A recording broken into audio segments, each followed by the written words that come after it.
पतित्व।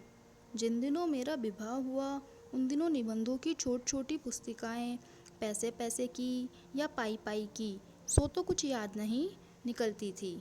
उनमें दंपत्ति प्रेम, कम खर्ची, बाल विवाह आदि विषयों की चर्चा रहती थी। उनमें से कुछ निबंध मेरे हाथ में पड़ते और मैं उन्हें पढ़ जाता। मेरी यह आदत तो थी ही कि पढ़े हुए में से जो पसंद ना आए उसे भूल जाना और पसंद आए उस पर अमल करना। मैंने पढ़ा था कि एक पत्नी व्रत पालना पति का धर्म है। बात हृदय में रम गई। सत्य का शौक तो था ही, इसलिए पत्नी को धोखा तो दे ही नहीं सकता था। इसी से यह भी समझ में आया कि दूसरी स्त्री के साथ संबंध में नहीं रहना चाहिए।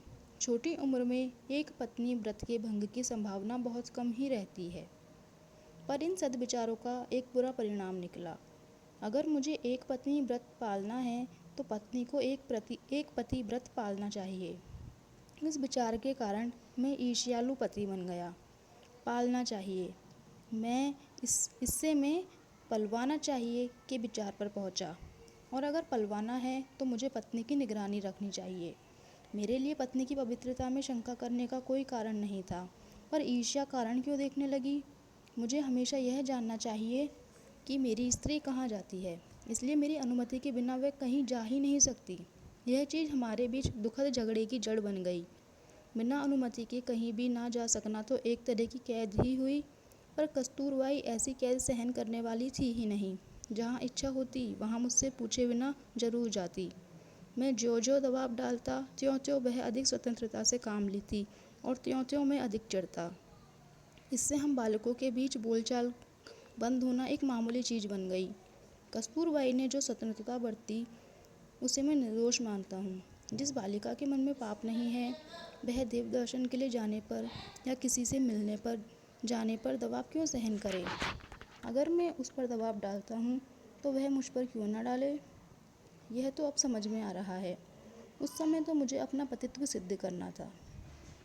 लेकिन पाठक यह ना माने कि हमारे इस गृह जीवन में कहीं भी मिठास नहीं थी। मेरी वक्रता की जड़ प्रेम थी। मैं अपनी पत्नी को आदर्श बनाना चाहता था। मेरी यह भावना थी कि वह स्वच्छ बने, स्वच्छ रहे। मैं सीखूं सो सीखे, मैं पढ़ूं सो पढ़े और हम दोनों एक दूसरे से ओतप्रोत रहें। कस्तूरबाई में यह भावना थी या नहीं इसका मुझे नहीं पता।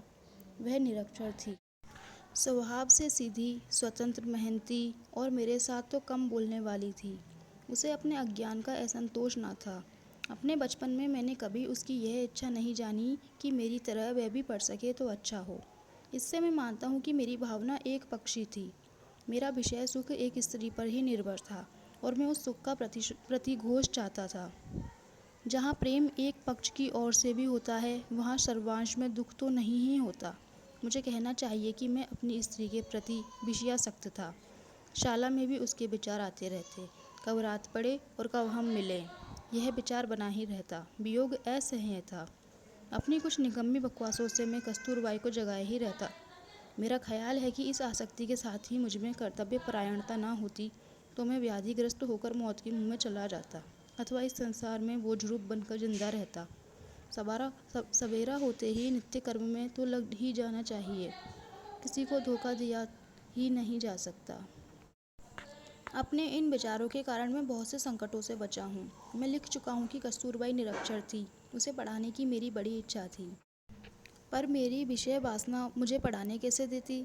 एक तो मुझे ज़बरदस्ती पढ़ाना था, वह भी रात के एकांत में ही हो सकता था। बड़ों के सामने तो स्त्री की तरफ देखा भी नहीं जा सकता था। फिर बातचीत कैसे होती। उन दिनों काठियावाड़ में घूंघट निकालने का निकम्मा और जंगली रिवाज था, आज भी बड़ी हद तक मौजूद है। इस कारण मेरे लिए पढ़ाने की परिस्थितियाँ भी प्रतिकूल थी। अतएव मुझे ये स्वीकार करना चाहिए कि जवानी में पढ़ाने के जितने प्रयत्न मैंने किए वे सब लगभग निष्फल हुए। जब मैं विषय की नींद में से जागा तब तो सार्वजनिक जीवन में कूद चुका था, इसलिए अधिक समय देने की मेरी स्थिति नहीं रही थी। इस शिक्षक के द्वारा पढ़ाने के मेरे प्रयत्न भी व्यर्थ सिद्ध हुए। यही कारण है कि आज कस्तूरबाई की स्थिति मुश्किल से पत्र लिख सकने और साधारण गुजराती समझ सकने की है। मैं मानता हूँ कि अगर मेरा प्रेम विषय से दूषित न होता तो आज वह एक विदुषी स्त्री होती। मैं उसके पढ़ने के आलस्य को जीत सकता था, क्योंकि मैं जानता हूँ कि शुद्ध प्रेम के लिए कुछ भी असंभव नहीं है। यूँ अपनी पत्नी के प्रति विषासक्त होते हुए भी मैं किसी कदर कैसे बच सका, इसका एक कारण बता चुका हूँ। एक और भी बताने लायक है। सैकड़ों अनुभवों के सहारे मैं इस परिणाम पर पहुँच सका हूँ कि जिसकी निष्ठा सच्ची है, उसकी रक्षा स्वयं भगवान ही कर लेते हैं। हिंदू समाज में यदि बाल विवाह का घातक रिवाज है, तो साथ ही उसमें से थोड़ी मुक्ति दिलाने वाले रिवाज भी हैं। माता पिता बालक वर वधू को लंबे समय तक एक साथ रहने नहीं देते। बाल पत्नी का आधे से अधिक समय पीहर में बीतता है। यही बात हमारे संबंध में भी हुई। मतलब यह कि 13 से 19 साल की उम्र तक हम चुटपुट मिलाकर कुल 3 साल से अधिक समय तक साथ नहीं रहे होंगे। 8-6 महीने साथ रहते, इतने में माँ बाप के घर का बुलावा आ ही जाता। उस समय तो यह बुलावा बहुत बुरा लगता, पर उसी के कारण हम दोनों बच गए।